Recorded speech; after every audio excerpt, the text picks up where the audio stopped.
पता चले कि आपके सिपाही 12 घंटा ड्यूटी करने के बाद में ये रोटियां खा रहे हैं, जिसको यहाँ के आप कुत्ते को डाल दीजिए। क्या आपके बेटी पे हरामी का पिल्ला, साला सुअर की औलाद, तू कुतिया।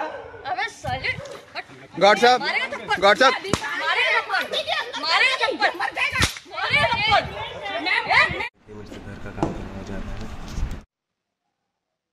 जय हिंद, जय Bharat, Vande Mataram.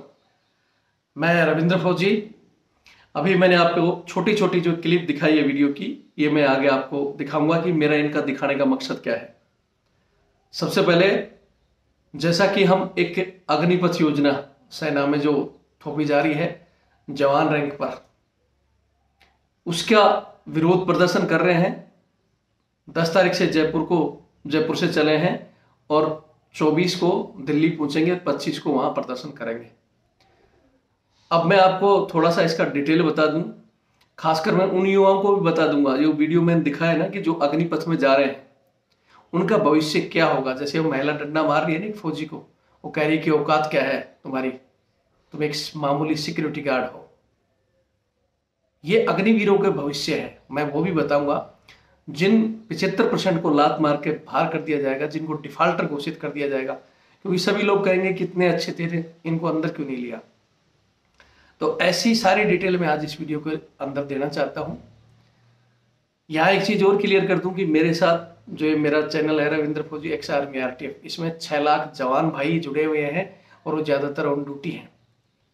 Army, air force, navy, paramilitary force और पुलिस फोर्स, उनके जवान ही जुड़े हुए हैं और हम जवानों के लिए ही ज्यादातर काम करते हैं। मैं आगे पूरी डिटेल आपको बताऊंगा।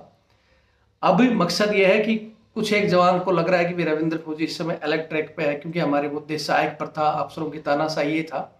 लेकिन मैं आपको बताना चाहता हूं कि जो हमारे अफसरों के दिलों में इस चैनल का जो डर पैदा हुआ है, अगर ये अग्निपथ योजना आई तो हमारा डर धीरे धीरे फिर खत्म हो जाएगा, फिर हम एक बार गुलाम हो जाएंगे। क्योंकि देश आज़ाद है लेकिन देश का सैनिक आज भी गुलाम है, और उन गुलामी को, जंजीरों को तोड़ने के लिए मैंने चैनल बनाया है। जैसे 1857 में जो क्रांति खड़ी हुई थी, अगर वो क्रांति फैल होती है तो 1947 में देश आज़ाद हुआ था। उसी तरह जो हमने क्रांति चलाई, अगर ये अग्निपथ लग गई तो समझ ला फिर 100 साल कोई लगेगा किसी को रविंद्र फौजी बनने में। अब मैं आपको आगे का विवरण बताने से पहले सबसे पहले बताता हूं कि आज ट्विटर में एक ट्रेंड चलाया जा रहा है। जो भी लोग ट्विटर चलाते हैं, जिसका हैशटैग है justice for army air force student, तो मैं चाहता हूं ज़्यादा से ज़्यादा आज इसमें ट्वीट में ट्रेंड करें।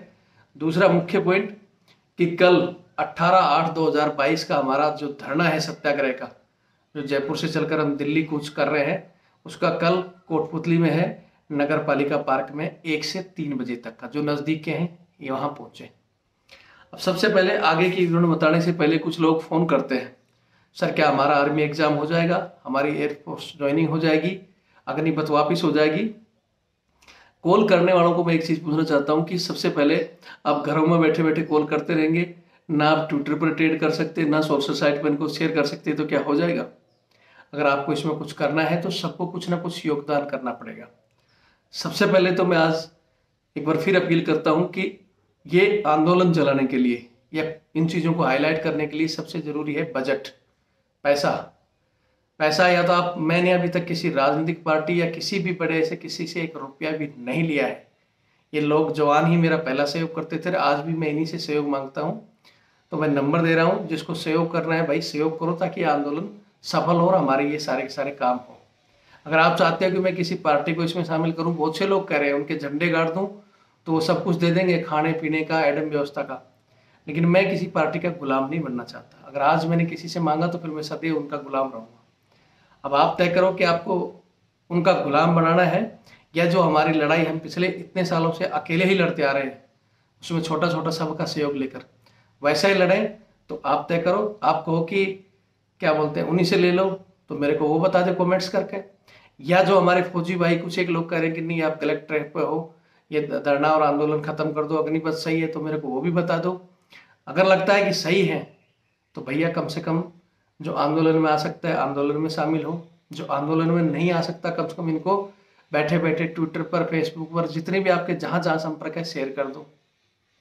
कुछ नहीं कर सकते, आपकी मजबूरी है अग्निपथ में जाना और मजबूरियां हैं, तो मैं नंबर दे रहा हूँ, इसमें सहयोग कर दो। ये मेरा नंबर है 82 90 35 45 13। ये जो ऊपर लिख रखा है फोन पे, गूगल पे, पेटीएम सबसे जुड़ा हुआ है। गूगल पे इसका सरकार ने अभी 10 या 5 दिन से बंद किया हुआ है। बहुत से लोगों के गूगल पे के मैसेज आते हैं, तो भाई मैंने कोशिश कर लिया लेकिन अभी ओपन नहीं हो रहा है। इसमें फ़ोन पे और पेटीएम चालू है, तो आप इस नंबर पर सहयोग करें ताकि हम किसी दूसरे से नहीं, अपने जो हमारा ये संगठन है आरटीएफ के नाम से जो बना रखा है, राष्ट्रीय तिरंगा फोर्स, और ये जो चैनल है, इसी से हम अभी तक आगे बढ़े हैं। हम चाहते हैं आगे भी इसी के लेकर बढ़ते रहे। कुछ लोगों के पास कई बार आता है कि सर हमारे पास फ़ोन पे गूगल पे नहीं है, तो ये है मेरा अकाउंट नंबर 612 642 33 600। इसमें IFSC कोड दिया हुआ है नीचे रविंद्र सिंह के नाम से। जिन लोगों को कई बार दिक्कत आती है कि भाई सर IFSC कोड है, नाम है, लेकिन ब्रांच नहीं है, तो ब्रांच नीचे दी हुई है गोवर्धनपुरा। फिर कह रहा हूँ जो नंबर है, इन दोनों किसी भी नंबर पर आप अपनी, बोलते ना कि बूंद बूंद से घड़ा भरता है, आप 50-100 जो भी अपनी इच्छा अनुसार आप इसमें सहयोग करते हो, तो इस आंदोलन के मूवमेंट को हम तेज कर सकते हैं, बढ़ा सकते हैं। बहुत से लोग कहते हैं कि सर जल्दी करो, हम तो दिल्ली आ जाएंगे, हम ये कर देंगे। भाई दिल्ली तक हमें पहुंचने देंगे तब ना। दिल्ली तक पहुंचने में क्या क्या समस्या आ रही हैं। आप कहते हो बड़ी न्यूज़ को दे दो, आप कहते हो ये कर लो, तो उन सब के लिए बजट चाहिए। आपने देखा होगा रविंद्र फौजी कहीं ये नहीं कहता कि मैं कोई टाटा बिरला हूँ, मैं भी आप ही की तरह जवान से रिटायर्ड हूँ। बस आपका ये सहयोग और आपकी ये जुड़ने की ताकत ही हमारे को ताकत देती है। मैंने मेरे वहाँ आप देख सकते हो, ये आपको छोटा सा वीडियो दिखाता हूँ। वहाँ पावटा में जहाँ सभा थी, मैंने उनके बीच में भी बोला था कि भाई मेरी इतनी औकात नहीं कि टाटा बिरला की तरह मैं इतना खर्चा वहन कर सकूँ। मेरे से जुड़े हुए मेरे फौजी भाई और ये युवा साथियों ने मिलकर ही हमें यहाँ तक पहुँचाया है और आगे भी यही लेके जाएंगे। अब आपको तय करना है कि आप लेके जाओगे या किन्हीं पार्टियों का गुलाम बनकर हम आगे बढ़ें, क्योंकि पार्टियों का गुलाम बनकर बढ़ेंगे, राजनीतिक हो जाएगा ये मुद्दा और मोदी जी हमारे सुनेंगे नहीं। अगर हम स्वयं के बलबूते पर चाहे कम या ज़्यादा वहाँ तक पहुँचते हैं, शांति प्रिय तरीके से पहुँचते हैं, तो ज़रूर सरकार वाच कर रही है और हमारी सुनवाई जरूर होगी। मैं फिर कहता हूँ, हमारी मुख्य मांग सबको पता है, जो भी आर्मी एग्जाम, एयरफोर्स ज्वाइनिंग और रिजल्ट, आज मैं उसको ज्ञापन में रिजल्ट को भी जोड़ दूंगा। उम्र सीमा में छूट जो कि GD को 21 से 23 की है, 23 से 25 होनी चाहिए। ट्रेडमैन, कलरक, एसकेटी जो भी हमारे ट्रेड से हैं, उसके अलावा जो गवर्नमेंट ने केस डाले थे वो केस वापस हों और इस नौकरी को 4 साल से बढ़ाया जाए ताकि इनको पेंशन, PCH और कैंटीन सुविधा मिले। अगर ये देश पर बोझ है तो नेताओं की और अधिकारियों की सर्वप्रथम बंद करें, उसके बाद रविंद्र फौजी भी अपनी बंद कर देगा, ये वादा करता है। सबसे पहले मैं छोड़ दूंगा अगर सारे नेता और अधिकारी अपनी छोड़ना चाहते हैं तो। फिर कहता हूँ, अगर आपको लगता है जहाँ जहाँ नज़दीक के लोग हैं, भाई हम 10 तारीख से 25 तारीख तक कर रहे हैं, आप 15 दिन नहीं दे सकते, 5 दिन दो, 5 नहीं तो 3 दिन, 3 दिन नहीं तो 1 दिन, 1 दिन नहीं तो 1 घंटा, जो भी आपके नज़दीक होता है कम से कम वहाँ पहुँच जाए। आप इसी चैनल में या मेरे नंबर पर संपर्क में जुड़े रहेंगे तो मैं आपको सूचना देता रहूँगा कि हम अगले दिन कहाँ हैं, 1 दिन पहले का आपको बता दिया जाएगा। नहीं आ सकते, कुछ नहीं कर सकते, तो जो हमने बताया कि भाई शेयर कर दो, सहयोग कर दो, कुछ तो करो बैठे बैठे ट्विटर वगैरह पर, ताकि आंदोलन सफल हो। घर बैठे सिर्फ पहुँचते रहोगे तो कुछ नहीं होगा।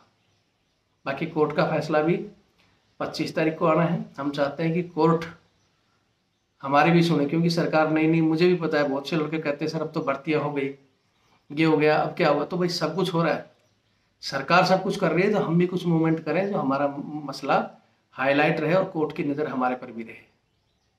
मैं सब चीज़ देख रहा हूँ, सब मेरे को पता है कहाँ भर्तियाँ हो रही, क्या हो रहा है। जो अग्निवीर जा रहे हैं, मैंने पहले भी कहा था कि 75% में जो निकाले हुए लोग जिनको बाहर कर दिया जाएगा ना, जो एकेडमी वाले ज़्यादातर क्या कह रहे हैं कि सर इनको तो हम जो इतना बना देंगे कि 25% में आ जाएंगे। कितने लोग 25% में आ जाएंगे? 25 ही 25 में आएंगे, 75 निकाला जाएंगे, 3 गुना लोग बाहर जाएंगे। और बाहर आने वाले को हर एक आदमी को इस नज़र से देखा जाएगा कि ये डिफाल्टर था, फौज ने इसको रखा नहीं, इसका मतलब ये काम का नहीं है, कोई भी आपको नौकरी नहीं देगा तो फिर जैसे वो लेडीज डंडे बरसा रही है ना कि तू तेरी औकात क्या है, फौज ने तुझे निकाला हुआ है, ये हाल होंगे। जब पुरानों के साथ अभी ये हो रहा है तो नयों का क्या होगा? क्या इज्जत जो हम अब तक लड़ रहे थे फौजियों के लिए, वो सब समाप्त हो जाएगी। देशवासियों को भी पूछना चाहता हूँ कि आपको क्या लगता है, देश की सुरक्षा हमारे परमानेंट स्थायी सेना करे या ये टेम्परेरी? और स्थायी सेना का वो अंग जिसको अपनी ड्यूटी रहते हुए भी जान देता है, अगर लड़ाई होगी तो रिटायर्ड होकर भी वहाँ जाएगा, क्योंकि उसे देश की चिंता होगी, देश की पेंशन ले रहा है तो उसको भी लगेगा कि हाँ मैं इसका नमक अभी तक खा रहा हूँ तो मुझे लड़ाई में जाना चाहिए। लेकिन ये 4 साल वाले क्यों लड़ाई में जाएंगे? जिसको आप खुद आउट कर दोगे, धक्के मार के निकाल दोगे कि नहीं तो फिट नहीं है, भाई ये तो क्लियर है ना कि फिट नहीं होगा, वही बाहर आएगा।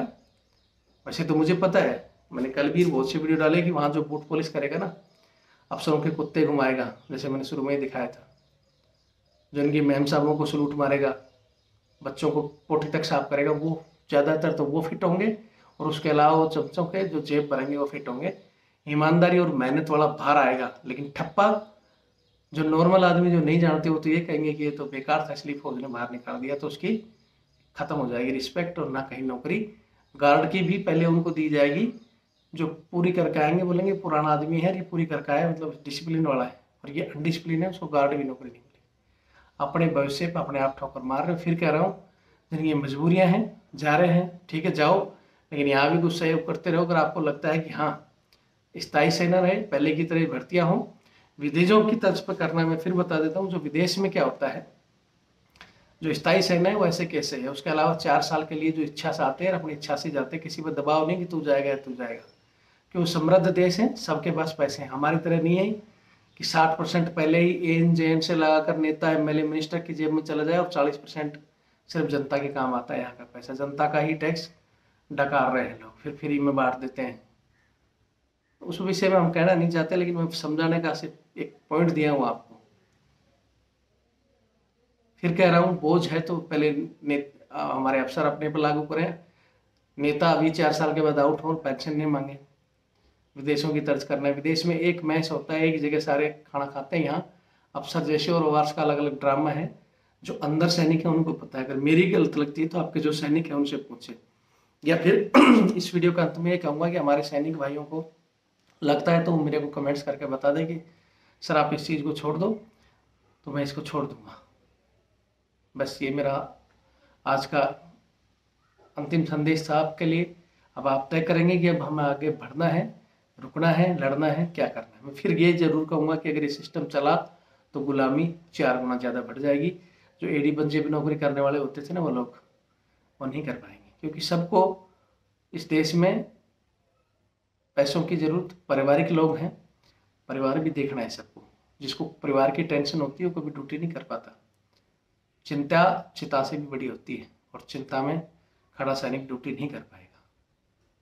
फिर भी किसी को लगता है तो ज़रूर बताएं।